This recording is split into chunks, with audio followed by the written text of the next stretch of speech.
Vikings, let's win this game. Vikings fans, something big is happening in the halls of Minnesota.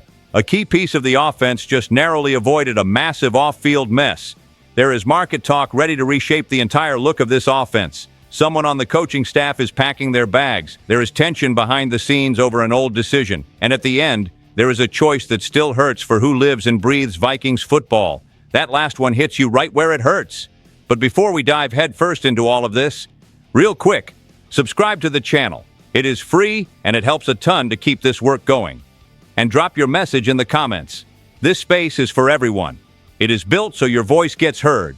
At first, when this story broke, it felt tight in the chest. That weird silence followed. There was a feeling that another talent might be throwing it all away off the field.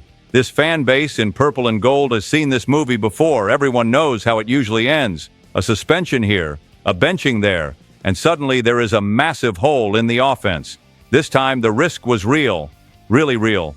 Behind the scenes, the talk was flying. Some people worried about the team's image. Others thought about the impact inside the locker room.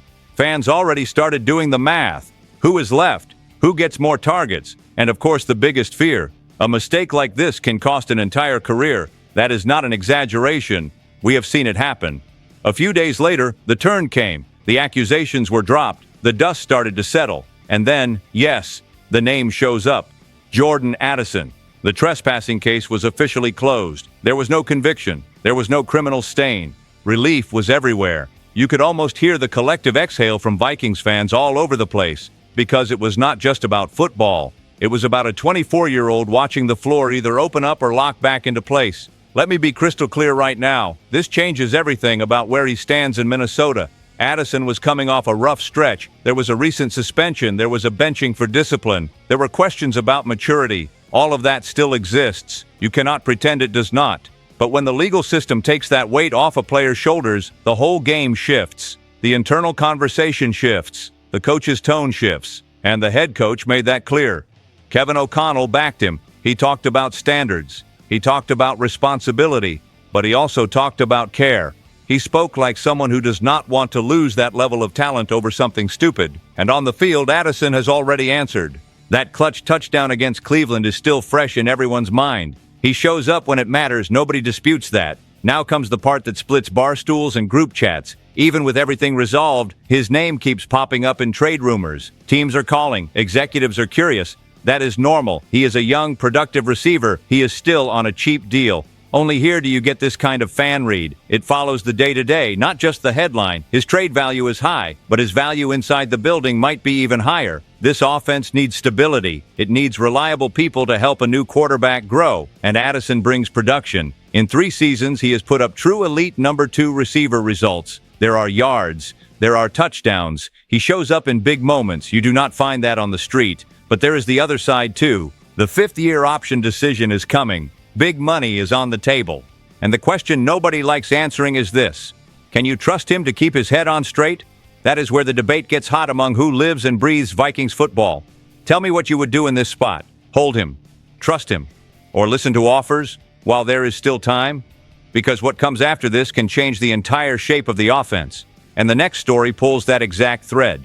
Look, just when you think the soap opera is calming down, a new path shows up for the offense. And this is not some small tweak. This is the kind of piece that changes the speed of the game. The question is simple. Do the Vikings really need a strong third name at receiver for 2026? Or can they hold steady and bet on the roster developing? The issue is the receiver room is not as comfortable as it looks. Jalen Naylor could hit the market, and he earned it. He stepped in when they asked. He delivered big plays, and now he is going to want a real contract, which is fair. Then you look over and remember something else. The team has a heavy decision to make before May 1st. A 5th-year option for an important guy is sitting right there. If the team hesitates, the trade talk grows.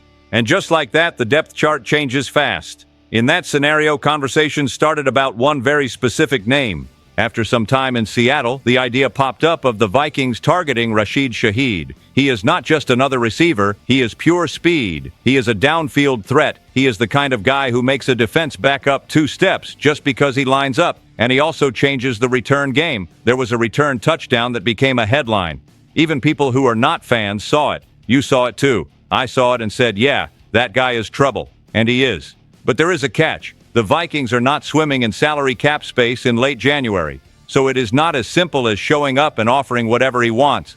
The bills have to get paid. Choices have to be made. And that is where the debate heats up for this fan base in purple and gold. Some people would rather put that money into the offensive line. Some want more weight on the defensive front. Others look at the offense and say it needs more explosion. Otherwise, it gets predictable. I get both sides. An offense with Justin Jefferson and 2 more fast targets becomes a nightmare for any secondary. It helps the quarterback get the ball out quicker, it opens space over the middle, and it lowers the pressure of every throw having to be perfect. At the same time, if you do that without taking care of everything else, it becomes a short blanket. You pull one side, the other side is exposed. Then nobody sleeps easy. There is also the practical angle. Is Seattle really going to let a guy like that walk easily? If they see value, they can try to keep him. They can increase his role in the offense. They can lock it in early. So that whole idea of just signing him is not real. This is negotiation. This is timing. This is opportunity. In the end, this whole conversation makes one thing clear. The Vikings have more than one decision hanging over the offense, and every decision pulls another one.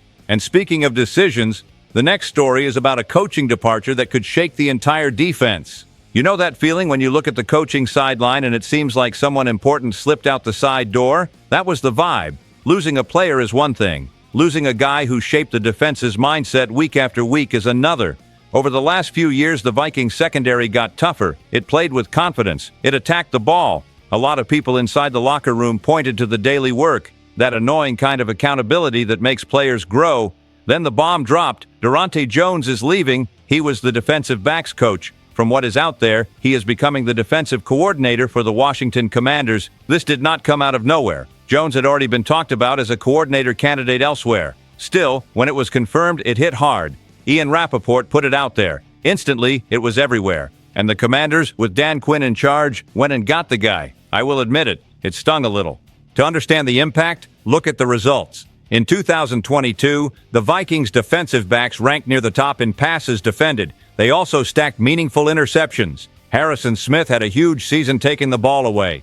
Byron Murphy Jr. had the best year of his career. He even made the Pro Bowl. For me, the biggest value was the leap from Cam Bynum and Josh Metellus. 2 guys became synonymous with intelligence and versatility in this defense. That is not luck. That is coaching. That is repetition.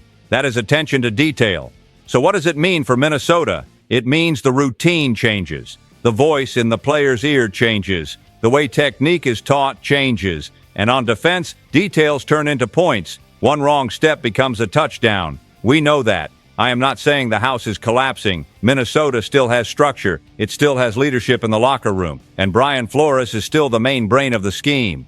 But losing a guy like Jones is losing a right-hand man. It is losing someone who is ready to step up if needed. And that can shake confidence, even if nobody says it out loud. There is also the big question. What now? Who takes over? Is it someone internal?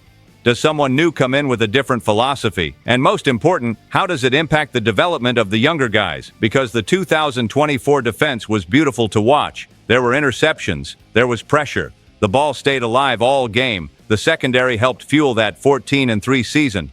This fan base in purple and gold got used to seeing opposing quarterbacks uncomfortable. Let me be crystal clear right now. I get nervous when the coaching chairs start moving. Not because of a lack of talent, but because continuity is gold in the NFL. And when you change a behind-the-scenes piece, sometimes the effect shows up later. Sometimes it shows up when it is already too late. I want to hear you on this. Does this departure worry you? Or do you think the Vikings hold the line without feeling it? Drop your take in the comments. I know people will go back and forth on this. And stay with me, because the next story is not about a coach. It is about a quarterback decision that split people inside the building. And it might explain a lot of what we watched. There are things you accept more easily when it is a loss on the field. It hurts, but it passes. When you find out the team itself was divided inside the building because of a choice, it hits differently. It is not just a misread. It is people pulling in opposite directions while the season moves forward. Then the name that became the thorn in this story shows up, Sam Darnold. The Vikings let him walk into free agency. And sure, the plan was clear. Bet on the young guy, create cap flexibility, build a strong roster around him. But the real world does not have a rewind button. When Darnold went to Seattle and started playing real football, the comparison became inevitable. It hit even harder with the Seahawks making a deep run. Meanwhile, Vikings fans looked at their own offense and thought, why does this feel so stuck? What leaked from behind the scenes is heavy. Some people inside the building wanted to keep Darnold for one more year. It did not even have to be a long deal. It could have been a tag. It could have been a bridge. The idea was simple.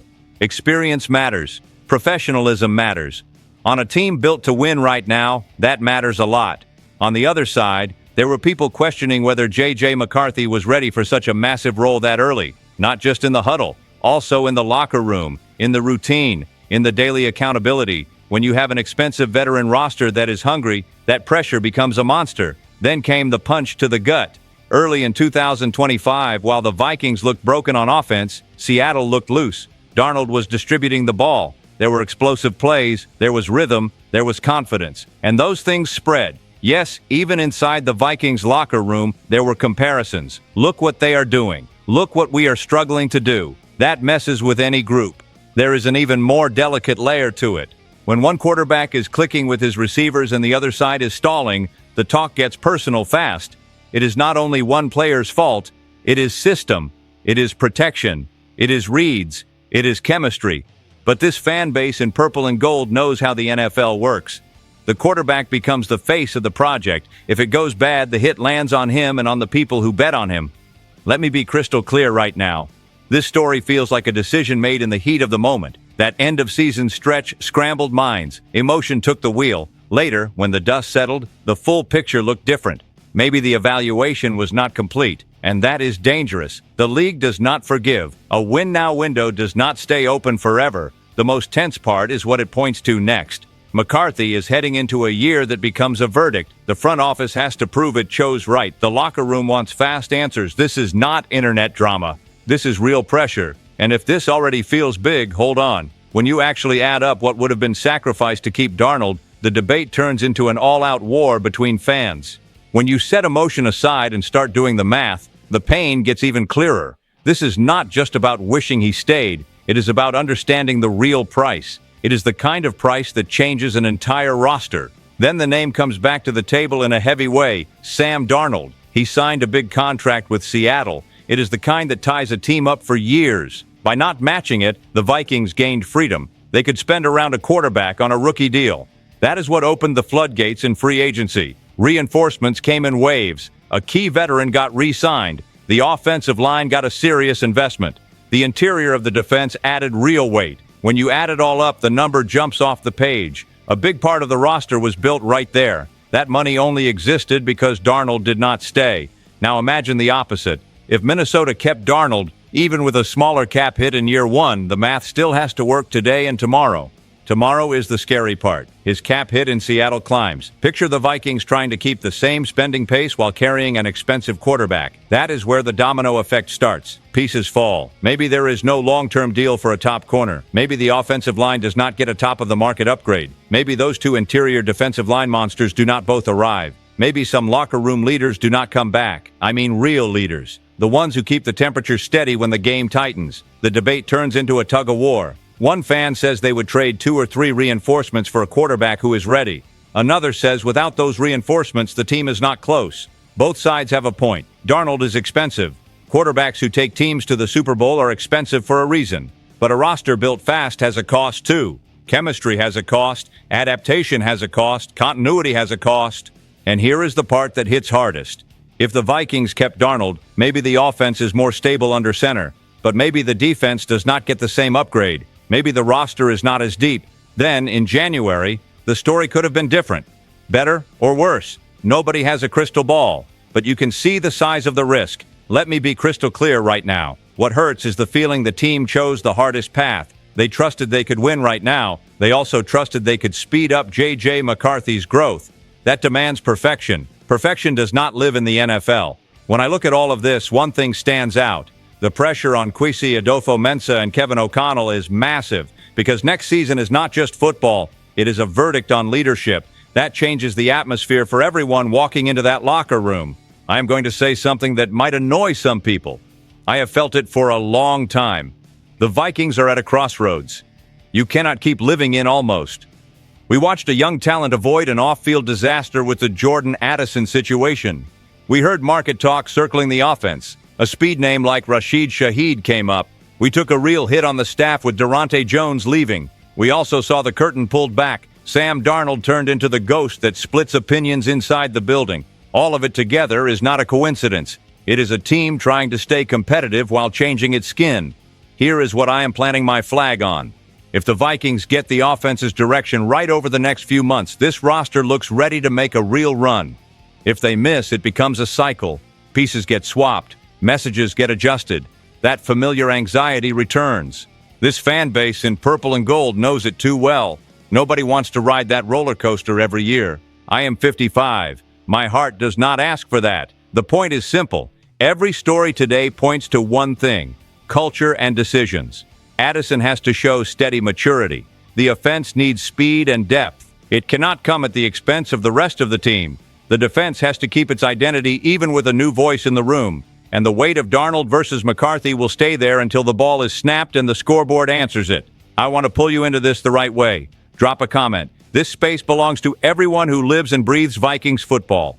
Tell me which decision worries you the most. Tell me which one gives you the most hope. I am not doing this alone. This is a Stadium Stands conversation for who lives and breathes Vikings football, and I hope this next chapter is real. No excuses. Stay tuned. SKOL Vikings, let's go.